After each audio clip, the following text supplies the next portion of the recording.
नमस्कार बच्चों, आज हम कक्षा 12 हिंदी के संस्कृत भाग के पंचशील सिद्धांत को पढ़ने जा रहे हैं। तो आइए पढ़ते हैं। पंचशील सिद्धांत। पंचशील सिद्धांत क्या है? इस पाठ में हम पंचशील सिद्धांत के विषय में जानते हैं। पंचशील मिति शिष्टाचार विषय का सिद्धांत। पंचशील यह शिष्टाचार विषयक शिष्टाचार संबंधी सिद्धांत है। पंचशील का सिद्धांत शिष्टाचार संबंधी सिद्धांत है।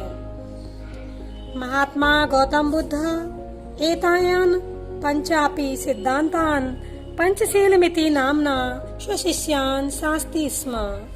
महात्मा गौतम बुद्ध ने एतान पंचापि इन पांचों सिद्धांतों का महात्मा गौतम बुद्ध ने इन पांचों सिद्धांतों का पंचशील मिति नामना पंचशील के नाम से पंचशील इति नाम से स्वशिष्यान् अपने शिष्यों को शास्ति स्म उपदेश दिया था। महात्मा गौतम बुद्ध ने इन पांचों सिद्धांतों का पंचशील नाम से अपने शिष्यों को उपदेश दिया था। अतः एवायाम शब्दम अधुनापि तथैव स्वीकृत। अतः इसलिए एवायम यह शब्द अधुनापि आज भी आज भी तथैव तथा प्लस एव उसी के समान वैसे ही स्वीकार किया गया है। इसलिए आज भी ये शब्द उसी प्रकार स्वीकार किया गया है। इमे सिद्धांता क्रमेण एव सन्ति। इन सिद्धांतों का क्रम इस प्रकार है। अहिंसा, सत्यम, असतेयम, अप्रमादा, ब्रह्मचर्यम इति। अहिंसा, हिंसा न करना। सत्यम, सदा सत्य बोलना। अस्तेयम, चोरी न करना। अप्रमादा, प्रमाद नहीं करना। और ब्रह्मचर्यम, ब्रह्मचर्य का पालन करना इति। ये 5 सिद्धांतों का क्रम इस प्रकार से है। बौद्ध युगे इमे सिद्धांता वैयक्तिक जीवनस्य अभ्युत्थानाय प्रयुक्ता आसन।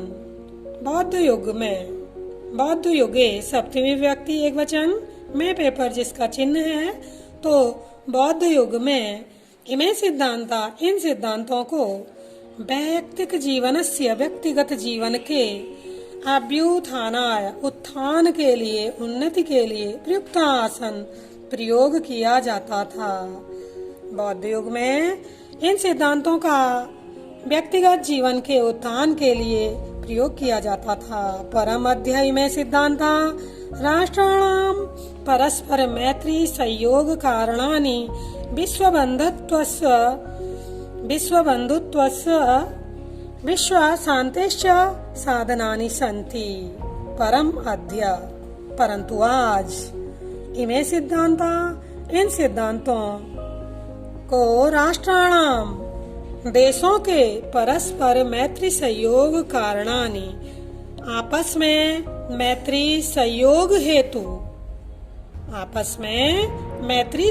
हेतु विश्व बंधुत्व और विश्व बंधुत्व के विश्व शांतिश्च और विश्व शांति के साधनों के रूप में प्रयोग किया जाता है।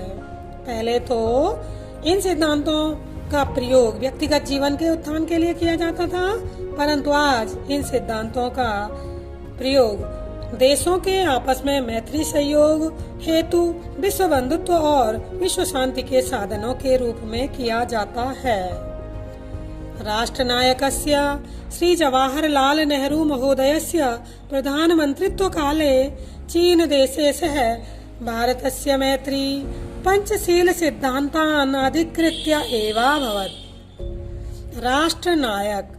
राष्ट्रनायक श्री जवाहरलाल नेहरू महोदयस्य राष्ट्र के नायक श्री जवाहरलाल नेहरू महोदय के प्रधानमंत्रित्व काल में, जब वे प्रधानमंत्री थे, उनके प्रधानमंत्रित्व के काल में, उनके समय में चीन देश के साथ भारत की मैत्री मित्रता पंचशील सिद्धांतान अधिकृत्य, पंचशील सिद्धांत के आधार पर ही हुई।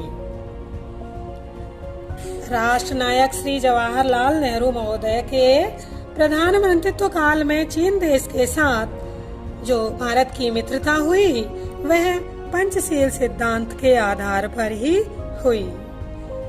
यतो ही उभावपि देशो बौद्ध धर्मे निष्ठावंतो, क्योंकि उभावपि ये दोनों, भारत और चीन, उभावपि का अर्थ है ये दोनों, ये भारत और चीन, ये दोनों देश बौद्ध धर्मे निष्ठावंतो, बौद्ध धर्म में निष्ठा रखने वाले थे। बौद्ध धर्म का जन्म भारत में हुआ, लेकिन यह आज भारत की अपेक्षा चीन के लोग इस धर्म को ज्यादा मानते हैं। तो लेखक ने कहा है क्योंकि ये दोनों देश बौद्ध धर्म में निष्ठा रखने वाले हैं। आधुनिके जगति पंचशील सिद्धांता नवीनम राजनीतिकम स्वरूपम गृहीतवन्ता। आधुनिके जगति, आधुनिक जगत में, आधुनिक संसार में पंचशील सिद्धांत का नवीन राजनीतिक रूपम, नया राजनीतिक रूप गृहीतवन्ता, ग्रहण किया गया है। जो पुराना पंचशील सिद्धांत का रूप था उसे आज आधुनिक संसार में नए राजनीतिक रूप में ग्रहण किया गया है। एवं च व्यवस्थिता, वह इस प्रकार व्यवस्थित है। पहले समय में तो पंचशील सिद्धांत का प्रयोग व्यक्ति के जीवन के उत्थान के लिए प्रयोग किया जाता था, परंतु आज देशों के आपस में मैत्री सहयोग हेतु विश्व बंधुत्व और विश्व शांति के साधनों के लिए प्रयोग किया गया। राष्ट्र नायक श्री जवाहरलाल नेहरू महोदय के प्रधानमंत्रित्व काल में चीन देश के साथ भारत की जो मित्रता हुई वह पंचशील सिद्धांत के आधार पर ही हुई, क्योंकि ये दोनों देश बौद्ध धर्म में निष्ठा रखने वाले थे। आधुनिक संसार में पंचशील सिद्धांत का नया रूप, नया राजनीतिक रूप ग्रहण किया गया है, उसको इस प्रकार व्यवस्थित किया गया है। किमपि राष्ट्रं कस्य अन्यस्य राष्ट्रस्य आंतरिक विषयेषु कीदृशमपि व्याघातं न करिष्यति। जो पंचशील सिद्धांत थे उनका जो नवीन राजनीतिक रूप आज ग्रहण किया गया है, उनमें से पहला है किमपि राष्ट्र, कोई भी राष्ट्र, कस्य अन्यस्य, किसी अन्य राष्ट्र के, षष्ठी विभक्ति एक वचन, किसी अन्य राष्ट्र के आंतरिकेषु विषयेषु, इसमें सप्तमी विभक्ति बहुवचन है, आंतरिक विषयों में। कोई भी राष्ट्र किसी दूसरे राष्ट्र के आंतरिक विषयों में कीदृशमपि, कैसा भी, व्याघातम, हस्तक्षेप न करिष्यति, नहीं करेगा। प्रत्येक राष्ट्रम परस्परम प्रभुसत्तां प्रादेशिकी अखंडतांच सम्मानिष्यति। प्रत्येक राष्ट्र परस्परम, आपस में एक दूसरे की प्रभुसत्ता और उसकी प्रदेश की अखंडता का सम्मान करेगा। नंबर 3, प्रत्येक राष्ट्रम परस्परम समानता व्यवहरिष्यति। प्रत्येक राष्ट्र परस्परम, आपस में एक दूसरे के साथ समानता का व्यवहार करेंगे। किमपि राष्ट्रम अपरेण न कृष्यते, कोई भी राष्ट्र किसी दूसरे राष्ट्र पर आक्रमण नहीं करेगा, किसी दूसरे राष्ट्र को आक्रांत नहीं करेगा। नंबर 5, सर्वाण्यपि राष्ट्राणि मिथ स्वाम स्वाम प्रभुसत्ता शांत्या रक्षयन्ति। सर्वाणि राष्ट्राणि, सभी देश, सभी राष्ट्र, मिथ स्वाम स्वाम, अपनी अपनी प्रभुसत्ता और शांति की रक्षा करेंगे। ये 5 थे पंचशील सिद्धांत, और उनका नया राजनीतिक रूप, जिनमें से पहला था कोई भी राष्ट्र किसी दूसरे राष्ट्र के आंतरिक विषयों में कैसा भी हस्तक्षेप नहीं करेगा।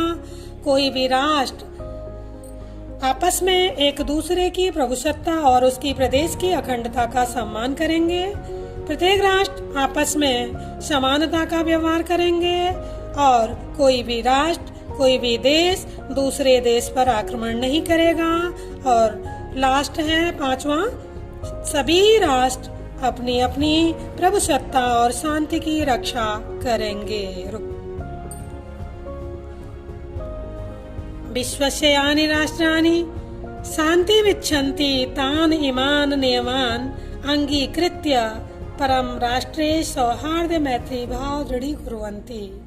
विश्वस्य, विश्व के यानी जो राष्ट्राणि देश, विश्व के जो देश शान्तिमिच्छन्ति शांति चाहते हैं, तानि वे इमान इन नियमान नियमों को अंगीकृत्य अंगीकार करके स्वीकार करके अपर राष्ट्र सौहार्द सौमैत्री भावम दूसरे राष्ट्र के साथ, पर राष्ट्र के साथ सौहार्द और मित्रता का भाव दृढ़ करते हैं। संसार के, विश्व के जो भी देश शांति चाहते हैं, वे इन नियमों को स्वीकार करके दूसरे देशों के साथ अपना प्रेम और मित्रता का भाव मजबूत करते हैं।